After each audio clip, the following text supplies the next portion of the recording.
Tapia. I'm CTO of an analytical boutique. We are a company focused on AI and analytics. Dedicate. Is this okay? Is sharing my screen? I'm sorry. I can see. Okay.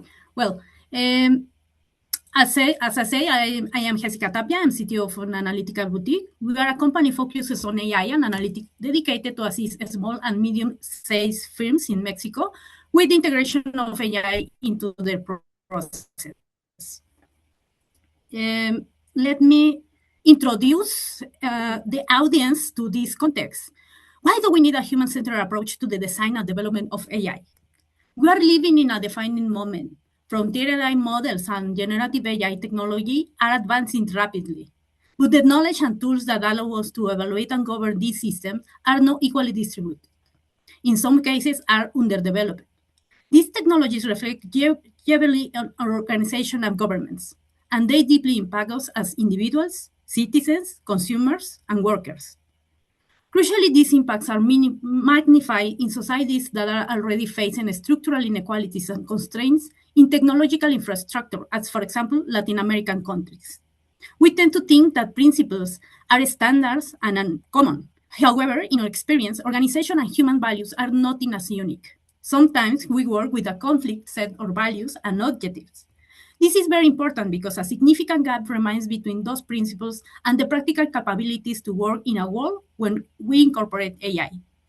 To navigate this challenge, institutions and individuals need robust frameworks, tools, and skills. We must recognize that responsible AI is not merely a technical or regulatory challenge. It's, at its core, a human capacity challenge. In this scenario, we cannot afford to be passive. To ensure this technology benefits everyone, we must equip practitioners with a human-centered approach.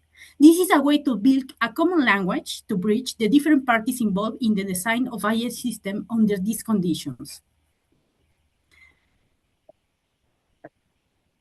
This approach is not just theoretical concept. It is the common ground required for different stakeholders to participate in the AI ecosystem. This framework is deeply rooted in identifying key ethical principles: fairness, accountability, transparency, and harm prevention. But I will add that we must transfer these principles into practical steps that activate the agency of all of actors involved in the AI development process.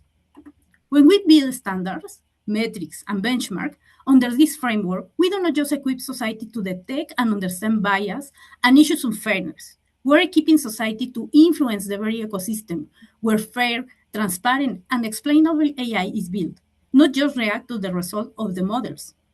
The human-centered approach allows people from vastly different backgrounds to understand AI landscape and its consequences, enable alliance and collaboration.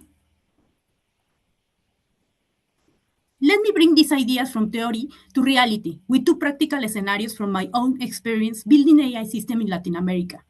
In the first example, our goal was to help children and youth to learn data visualization and transform data into storytelling, to activate their understanding of problems that are threatening their fundamental rights. We built Robotin, a multi-agent system. We created this tool in response to a call from the Network for Children's Rights in Mexico. We faced two critical questions. First, how do we prevent a vulnerable population, minors, from overtrusting or forming emotional attachment to an AI system? Second, because data analysis is inherently adult-centric, how do we adapt the AI-assisted language for children without violating their privacy by asking for their age or personal data? When we design AI for children, abstract principles are not enough. We had to implement practical guardrails. We focused deeply on transparency and user experience to prevent anthropomorphization, ensuring these young users understood they were interacting with a tool, not a human. Our solution shifts the focus away from aggressive data collection toward strict harm prevention and transparency. We realized that building capacity in youth requires setting clear boundaries between the human and the machines, ensuring they understood the AI was merely a tool to amplify their own storytelling.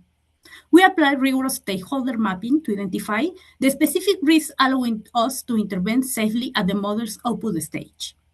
By intentionally avoiding anthropomorphization in the user's interface, meaning we didn't let AI pretend to be a human. We successfully prevent dark patterns of manipulation or false empathy. A second example involves work with cooperation. We discovered a danger of oversimplifications. Organizations believe that incorporating a gender perspective into AI simply means hiring more women on technical teams or statistically balancing the training data. We had to push further. We redefined the conceptualization of the AI development life cycle.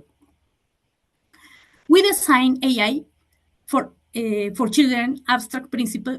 Sorry, I missed the page. We began to identify available information and indication to show how a stage far beyond data collection, training, or output evaluation could help stakeholders understand the needs of vulnerable groups and apply true intersectionality. By developing this approach, we have been able to train entire organizations in Mexico, shifting their mindset to view AI design through a much broader system lens.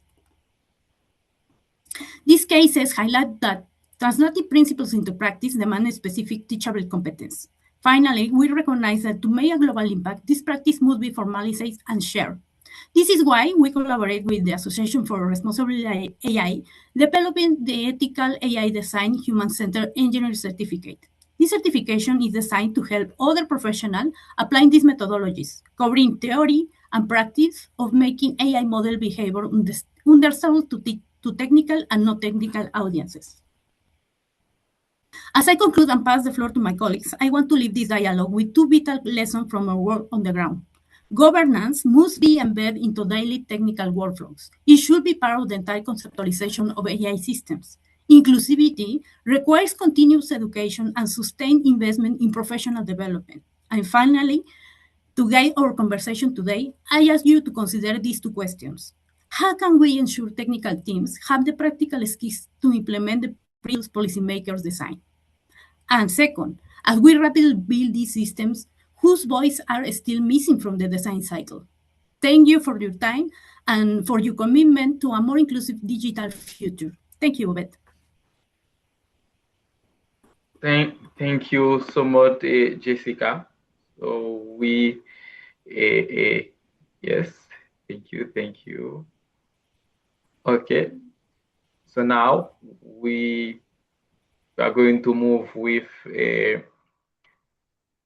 Abbas Al-Mahdi on AI governance on paper vs AI governance in practice.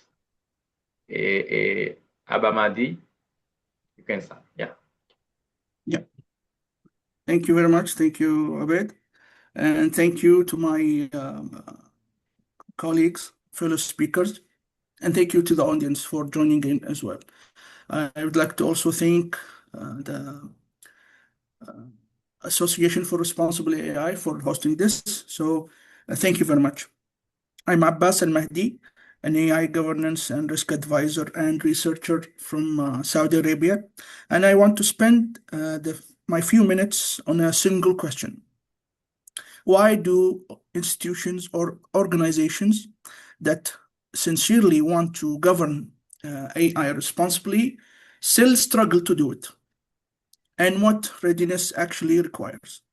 So hopefully we'll address this question in my slides. So as you might know, we are no longer short of frameworks. For example, we already hear about the EU AI Act, which is in force. We hear about the ISO 42001 that gave us a certifiable management system. We hear about NIST and their risk management framework. We hear about the OECD principles. And also we hear maybe about national frameworks and policies and guidelines. For example, in Saudi Arabia, we have what we call SADAYA guidelines and policy. And all of these point broadly, more or less in the same direction. So more or less they have converged, but the implementation gap is still widening. So part of the reason is that an organization that is navigating all of these, the EU AI Act, the NIST, the SADAYA, the OECD, they might not have a governance or safety or an ethics problem. They have a coordination problem. So frameworks converge in principle, but they will overlap in practice. And there is a deeper reason, to be honest, which I saw in my experience in enterprise, because implementing systems across, for example, finance, procurement, supply chain, human resources, and also governance, uh, you'll see that these frameworks mainly are written for regulators and auditors, and mainly for large corporations, not small or medium-sized enterprises or businesses. So a mid-sized, let's say, organization that will deploy AI in an emerging market, which is the majority of AI implementation, by the way, will not be easily locating itself in any of these frameworks. It might not even be able to answer some of the questions that they need to answer. For example, who owns the AI risk register and who signs off before a model goes live? Or what is the escalation path when a system drifts? And also what happens, for example, when the only person that knows or understands the model or the system leaves the organization. So the institutional readiness lives at that level, at that low level, not at the policy level or in the policy document, or but instead in the roles, in the evidence that these present, and also in the escalation path that need to be built. So even where frameworks are adopted, as we said, implementation never transfers cleanly. Even if they are adopted and adopted like what is required by the regulator on paper, the implementation might not be 100%, let's say, successful or clean, because the same regulation, or whatever regulation we are talking about, will land differently in every organization and every sector and region as well, because each of these will be shaped by culture, by the language, and also by the maturity of that institution, and by the context in which that organization operates. So adopting a global framework like a vendor toolkit or a policymaker's checklist, it guarantees nothing on its own. It's just something on paper. So there is always a gap between that framework and what is on the ground. And the question that matters is what narrows it.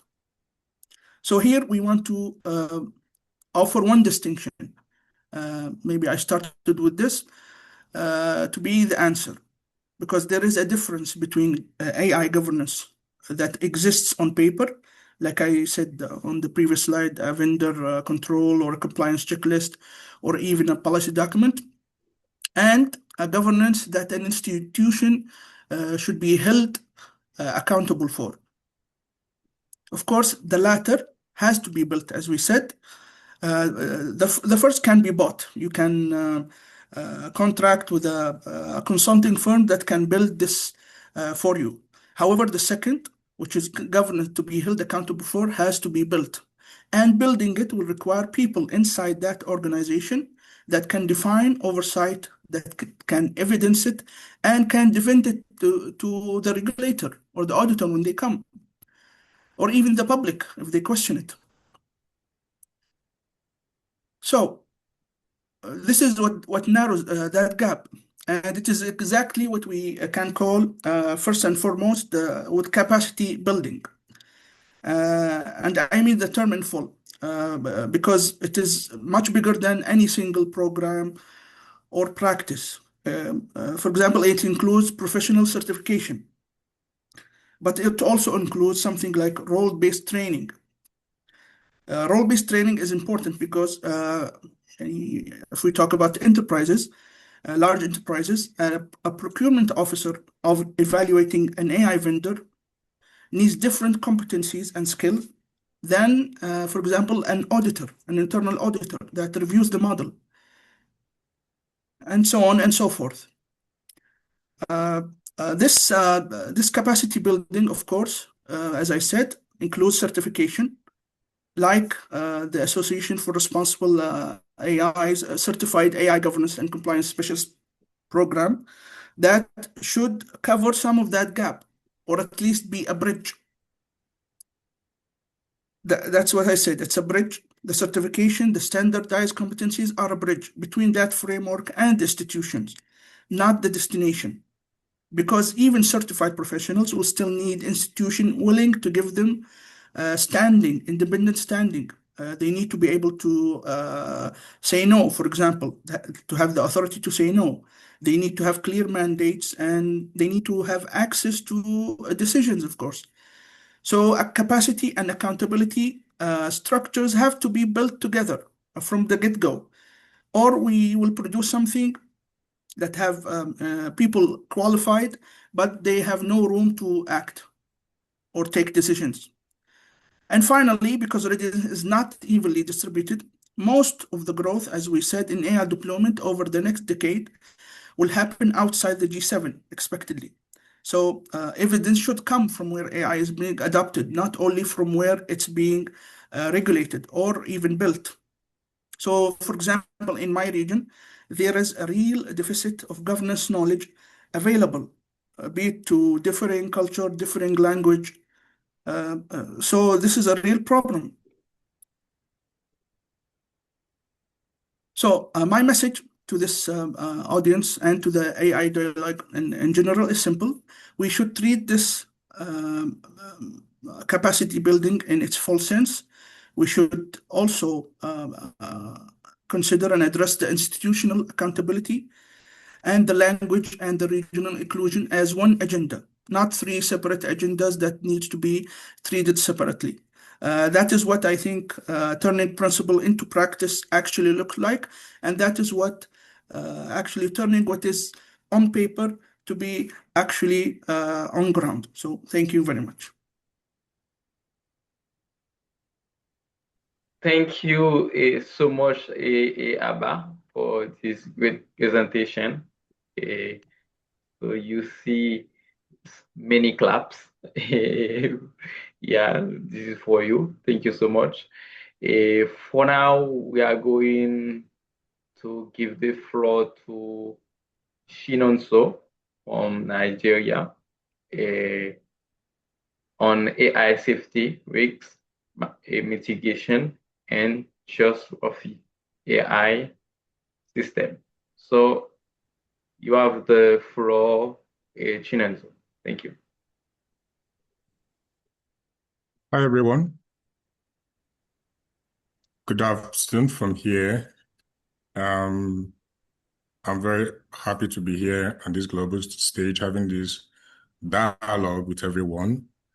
Okay, so like Obed explained, to talk about AI safety, risk mitigation, and trustworthy AI systems. Well, I'm gonna do that from an African perspective, okay, because every region has its own unique tenets. Okay, so I'm Chinonso Amanchukwu once again, founder of Clavigate. We work towards building the first Africa data gateway for healthcare record exchange, and it's still work in progress.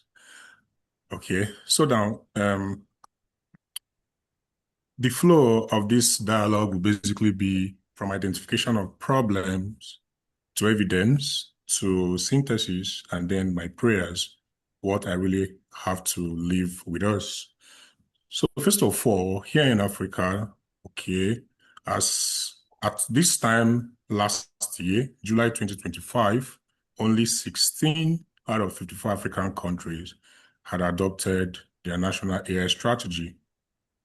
That means the rest, that's just 30% of the African countries have done that. So what are the rest doing? They are still drafting, okay, their national AI strategy, and then some have not even started as on the map. So I will trail what Abbas mentioned about a lot of frameworks exist already, okay, risk management frameworks.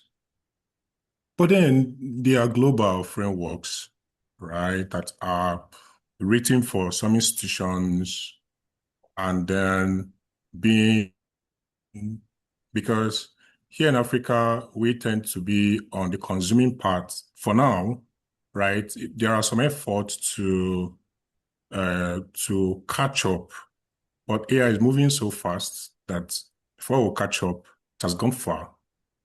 Now we see this state of frameworks, risk management frameworks, being complied, okay, with on paper. However, it's not functional, okay?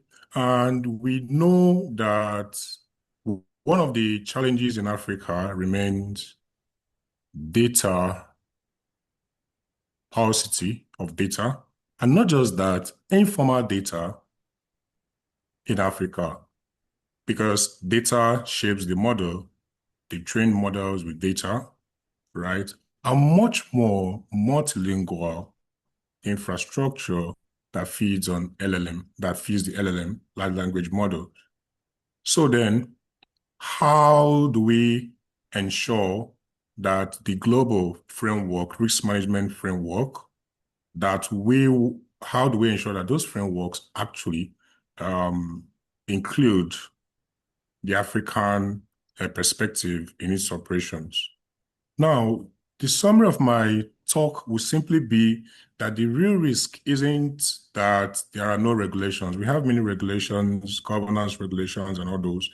However, the safety systems designed for such context like Africa does not exist yet. It doesn't. So it's like trying to fit a circle in a square. That is the main problem. And now, from my experience, working on an AI initiative by the Nigerian government over here, I led a team. So our job was to be the middleman between the researchers working on AI projects and then the federal government that fund the project. But we had to mitigate the risk, which is the risk of non-completion of the AI project. And in the end, we had precisely 62% conversion rates, those that finished the project. However, a critical part of the review was we came up with our own risk management template, and we said, your proposal, the researcher's proposal must meet these following criteria. That was what we did. And then with that, we foresaw the project that wouldn't even take off based on the available funds. And then during the project, we are monitoring the progress of these AI projects. And then we spotted some of those AI projects that could still be scaled because the funds provided were not so enough. So we spotted them, some kind of spotlight them, and sold them to the government. We said, these AI projects are fantastic. Fund them further, let them scale it for national purposes. And they are considering that currently. So the lesson we learned from this project is basically that it's easier to govern people or AI projects when there is an incentive to that. What do people respond to? They respond to funding, they respond to publications, they respond to procurement. Okay, so we shouldn't see risk management as some kind of optional compliance, but something that has to be integrated in the pipeline of AI reviews. So here, once again, I thank ARAI for the opportunity to be part of their certification program on responsible AI, AI safety, risk management, and analysis, right? So what I learned from my own contribution in this project is that it's a very serious something. It's something that we have to take serious because we are in between what we humans want and what AI helps us to do. One of the most important part of this project, my own contribution, was on the value alignment Does AI do what humans intend? Really? Is our human capability being replaced? Is AI augmenting, scaffolding, supporting our human capabilities, or are we being replaced gradually? So value alignment, we have to align that. And the lesson I learned from this is basically that rules are innate without trained humans to run them. So we need humans to also know how these things work. I mean, not even at a high level. I'm talking about someone trained persons that can run the model on a particular day as scheduled, be it in a hospital, in a ministry, in a startup, in a bank. So I'm rounding up with these three observed principles. Okay. Principles as they pertain to constrained environments as in Africa. The first one is funding should be seen, funding safety. Okay. So is this AI project development, deployment, is it going to be, are we going to fund it just to fund it? No, we have to fund what is safe in that sense. And then we train the workforce. Okay, because capacity really, okay, it is that bottleneck to enforcement, I mean governance. Yeah, intention is there, but then can people actually do this? Can the government, can the private sector, can the public sector adopt this AI? Okay, do they have the capacity? That's why this ARAI certification uh, um, program or certification exists. So capacity is that bottleneck to enforcement. And then monitoring over time. And I leave with these three prayers that we should see frameworks. We should work towards frameworks that are interoperable, not just identical. So right now, okay, risk management AI framework exists and other frameworks among others. So are they interoperable? Can it be something that tomorrow Africa comes up with a framework? How easily can it be plugged in to the pre-existing frameworks? I mentioned about capacity building should be funded, not just recommendation on paper. And then when it comes to technical standards as well, the Global South generally should also be given an opportunity. And I will end with this thought, a provoking thought that safety that is not locally resourced is not safety. It is a policy on paper which is to be admired. In other words, we have to ensure that this safety is reachable to all. Okay, the users of AI should be able to at least understand what's going on. If not, it will be a policy to be admired on paper. So I end here. Thank you everyone for your time.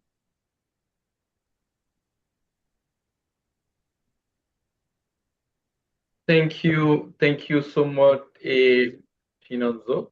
So you see all those claps Thank you. for you. Thank you so much for your great presentation and yeah, for your keys. Right now, we are going to move on with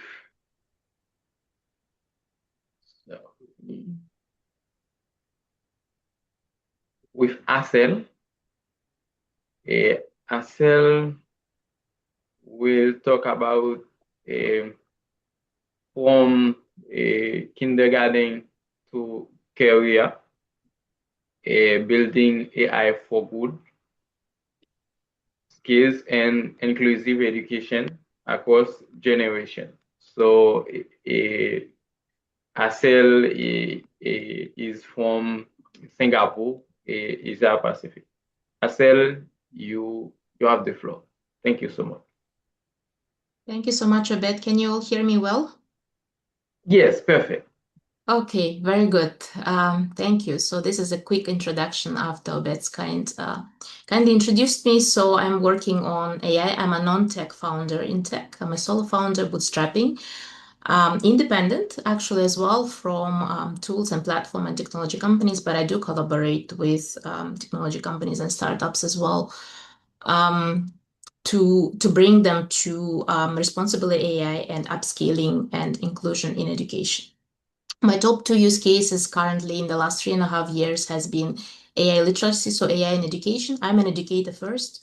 For most part of the 21 years worked globally in school, universities, executive education, so adult training, as well as with the governments on the strategies in AI in education for Southeast Asia and Asia Pacific. And my second use case is Gen AI in government, and this is something I'll be stopping on briefly today as well. Feel free to connect with me as well. I know some of you in the chat were writing, so you could see on the bottom left my LinkedIn as well. All right, so, okay, the last two of us are speaking, so how are you doing in the audience? I hope you're not sleeping. It's very late, it's 1 a.m. in Singapore, so I know you're joining from different parts of the world, okay? Just to wake you up, can you please write in the chat, okay, what is happening now with you? What are you doing with AI? I haven't mentioned responsible AI yet, okay? Because it's a harder question. So just AI or generative AI, A, B, C, or D, just put one letter where you currently stand on AI. If you're working for yourself or doesn't matter, working for organization, that's question number one. Very easy. I give you 5 seconds to answer. And then question number 2 is, after you've chosen your letter, which barriers to AI do you currently have in your specific local context?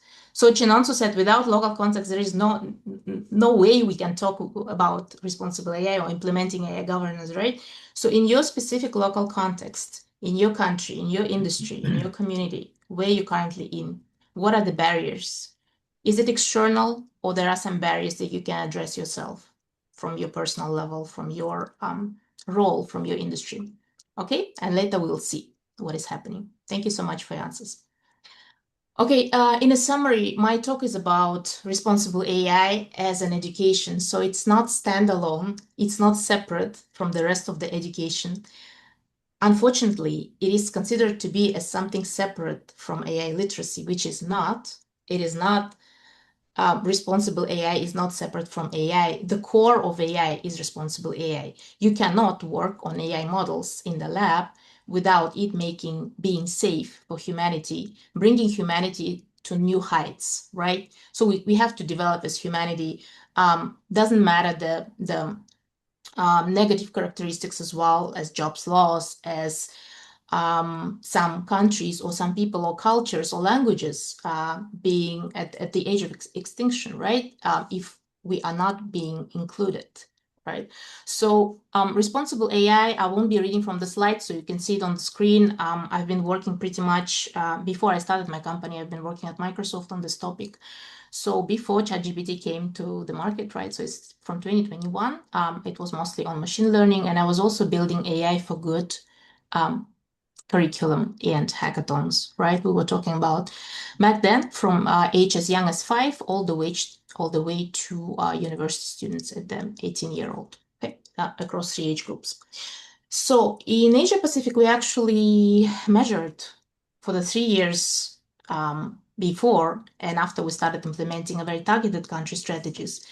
I noticed that for the first time, Southeast Asian countries started winning competition, and most of these countries don't even speak English as their native language, right? So that was a huge discovery for me, that the problem of AI and responsible AI access starts at the access level, not necessarily at the language level or budgets or resources, yeah? So it was very important for us to see. The brief framework here, what it means to be education as a level playing field. Economic opportunities, right? Creating economic opportunities. We do not train for the sake of training. Yeah, we train for the sake of that specific person achieves something in life, moves to another country, gets a job, gets a higher education, starts a business, moves to totally new industry they've never thought they can be working on. So there is always an economic outcome in education. So I'm working towards 100% employability, which is statistically impossible, but trying to do it in 2026, given the very bad job market globally, trying to do it with the mid-career professionals currently in the 2 pilots in 2023 and 2024. That's also been in Singapore. It was mostly for students and early career professionals across Southeast Asia. Okay, we also need to take into account that learning does not happen on its own. We cannot just put people in the classroom and say, yeah, this is what you're going to learn today. This is my slides. Okay, have you learned? Because it's going to come at the exam. Okay, this model is over. It's been working for decades, but learning does not necessarily happen in the classroom. Learning might happen without internet and electricity and AI tools, frankly, just with pen and paper. It is still the core of education. That's why education always stands before technology adoption, right? We need to understand the core learning needs, the fears people have, the resource constraints, why they can learn, why they cannot learn. And I'm focusing on the different age groups, the first one being Kids AI Industry Immersion Camps, so teaching kids to become responsible citizens, but also understand that they have agency, even at the age as young as 5, to build AI, to build safe AI and use AI safely as well. Then for higher education students as well, it's another use case. And for the government that I mentioned earlier, the bigger use case is with the government of Kazakhstan that I've been doing for the past 3 years, as well with the government of Singapore that I've been doing recently. Okay, so final few slides. Why we care? Why does it matter? Why we care about AI governance, not only at the institutional country level, but why we need to include individual citizens, starting from children and youth. Because naturally they will be excluded, but they're going to build the jobs of the future. They cannot be excluded from the global policy making because the policy is about them. So we need to link the current strategies or the future strategies with the real local human capital development strategies and the jobs that will be created. It has to be a lifelong learning model. So from children to professionals to founders, because the education will be very different a few years from now. It might not be a 4-year university education as we used to think about it. And then global partnership model that is already happening, has already been driven by and headlined by the UN, but it also has to include global technology companies and AI startups as well as the tech startups, because they are the ones that are also shaping this agenda and they're the ones developing this model. So without them, it won't be possible. And finally is a call for action. AI governance is not only about the risk management. It has a much broader perspective and much deeper roots into what does it mean for people to live with safe AI, to build safe AI, how it will affect their lives and livelihoods. Yeah, how would we share the prosperity that AI would bring if it's AI for good? We will also focusing on the human-centered capability. We believe that human is always in the center of any technology, right? And technology does not decide how humans will live in the future. So, and one last call for action for the audience as well to think about after this call is responsible AI learning has connection to every single part of our lives, either private lives or professional lives. So I just ask you to be a part of it. Do not be a passive consumers of technology, but to be an active contributors. And thank you so much again for Abbas, my fellow presenters and Association for Responsible AI for this opportunity. Thank you. Thank you so much, Asel, for this great presentation. You see again those claps, those emoji, those love emoji. So they really like your presentation. Okay, let's continue with the last presentation from AI to workforce transformation, building adaptive learning ecosystem. We will have with us Ramona Felmi in North America, USA. So welcome, Ramona. You have the floor.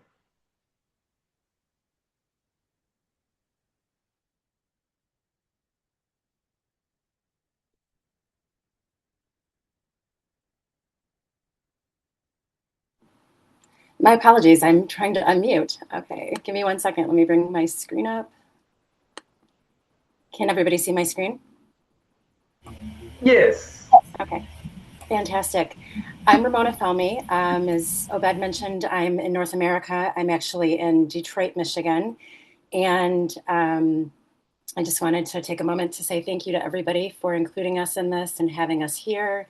We're excited to talk about what we're doing in the workforce transformation space, especially as it relates to the US economy and the Michigan collaborative ecosystem. So we look at several things, but I'll go and talk a little bit about my background. So I am a technology founder, and my main company is DAP Detroit. We created a cognitive linear scoring system called DAP Systems. And we also have a workforce development platform in Path Detroit that we use in conjunction with DAP Systems to work with organizations like ARAI so we can make sure that we're implementing the best AI policies, governance, ethical AI usage right into our framework from day one. I like to say that AI does not fail because the models are bad. It fails because organizations aren't prepared to govern, deploy, and adapt alongside of it. A prime example is, I don't know if anybody has seen this recently, but Ford Motor Company laid off a lot of people when they implemented a large AI infrastructure, and they recently hired back over 300 engineers to try to not only solve some of the issues that they've had, but to work on building new infrastructure that can basically put guardrails in so these type of things don't happen again. So why this matters for us? We're talking about defining AI into mature ecosystems.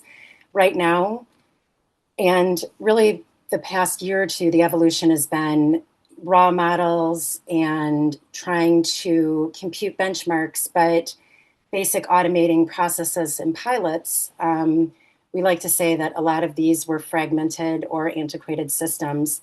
Really what we're looking at now is robust, certifiable AI governance from day one, measuring trust and deployment guardrails, and systematic workflow readiness.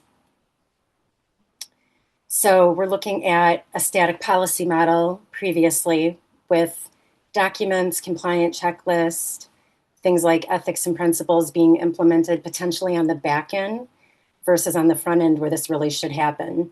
So we're looking at continuous live system monitoring, intelligence, human in the loop oversight, and continuous workflow work skill adaptation. I'll talk a little bit about our 3-layer AI economy stack. We plan on focusing and using integrations with ARAI's global dialogue and governance, standardizations, metrics, certifications, and policy frameworks from day one. Our system is a direct implementation model partnered with a very unique AI company that we use to build out not only our CLSS scoring, but also operational guardrail enforcements. And why that CLSS scoring is important, it's cognitive linear scoring. We like to implement design structure from day one with that, with human in the loop. Obviously, we're talking a lot about within our systems and within our client base, we always talk a lot about human capital and preserving human capital and having system engineers and AI architects work with us so we're not actually depleting AI usage in the economy, but we're trying to strengthen teams and pivot them and really taking potentially individuals that are very highly skilled and pivoting them and moving them into a more proficient role for them. And so we use our systems along with Path Detroit to train and manage adaptation within the AI learning system for commercial mobility and infrastructure. So we look at measuring, monitoring, critical pathways for inferences, and then also projects, operation logics, and improvement. So as an example, when we work with a client, we have 8 pillars of diligence that we look at, especially here with some of our mobility projects that are in Detroit. We look at power utility readiness, digital AI infrastructure, manufacturing and logistics capabilities, workforce intelligence, which is where Path Detroit comes in, regulation incentives, sustainability and resilience, and AI governance and cybersecurity, as well as insurance, modern framework and operational risk.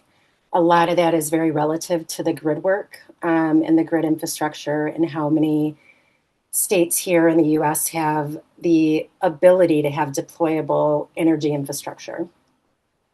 So we look at workforce transformation on a few different scales. We look at skills explorations, education pathways, and adaptive learning. We want anybody that's involved with upskilling to be able to keep up with the rapid requirements, the things that are happening so fast with AI, and just really to synthesize that language so it can be an everyday AI conversation that is transformed in universal languages, but for any learner, for any adaptive employee, for any founder that's looking to use these metrics that matter. So with our learning ecosystems, we like to use skill assessments to personalize pathways for our individual learners. And we work with a lot of different industries. We work with universities, government industries, and state incentives. We work with a lot of commercialization industry partners and several nonprofits as well. So we like to look at Michigan's ecosystem as a living laboratory. Michigan is not only known for mobility, but we also have a lot of exciting things happening here with New Lab, with Michigan Central, and with the University of Michigan. So we have things like advanced robotic manufacturing, complex mobility and automation infrastructure, and top-tier academic and legal government policy partnerships stemming across several initiatives within our state. So our model basically allows us to go in and to figure out how to work with each project, how to implement AI successfully from day one, how to then train and constantly upskill, and to make sure that that training is personalized for each one of those individual users and that everybody is guaranteed not only success, but completion of certifications and things that are going to be required of them. So we look at adaptive classrooms, professional certifications, employer alliances, and we do these things in conjunction with our systems, our corporate partners, our university partners. The goal is we want to teach abstract models, but not simply doing that. We want to train and use AI infrastructures throughout professional careers from day one.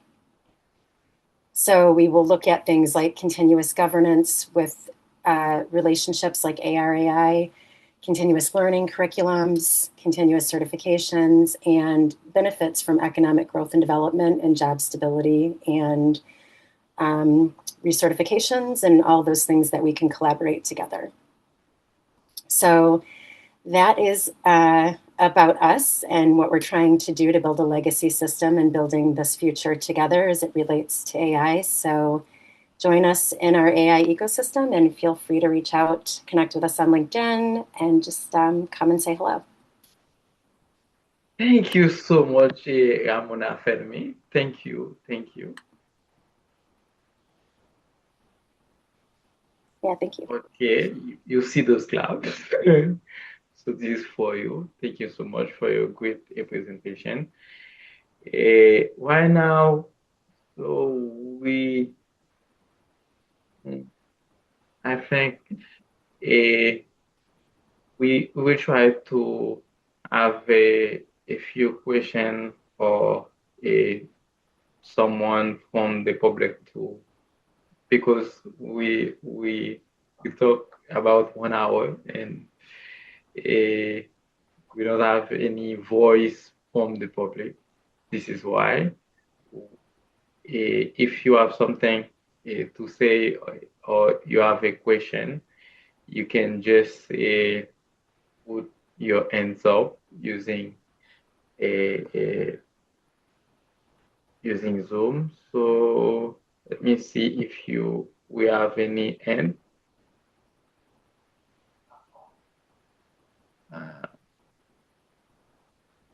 Or if we have any question in the chat. See.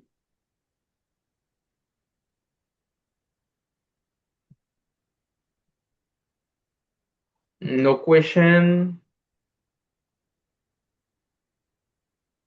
Okay. So if we don't have any questions, so all speakers were clear. So I guess.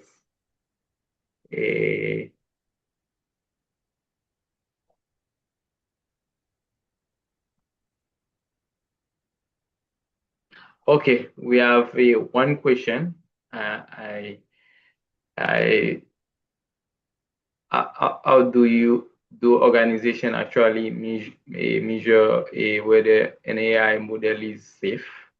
Yes, this is the one question from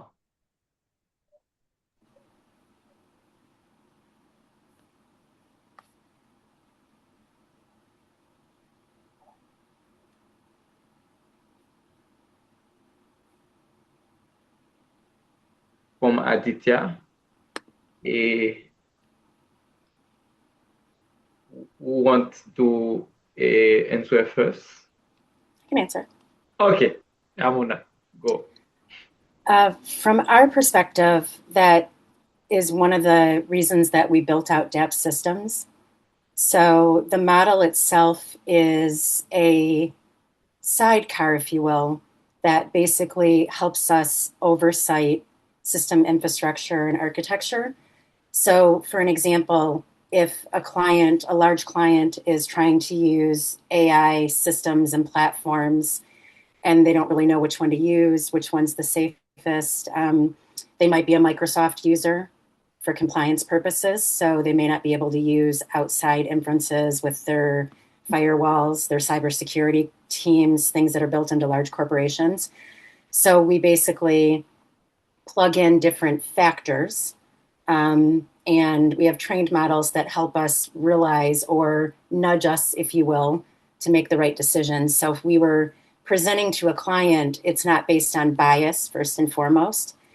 It's based on what would work with all of those factors that are plugged into the system. So we're able to give them, maybe 1 to 3 options that could be good oversight for them, but we lead with compliance first.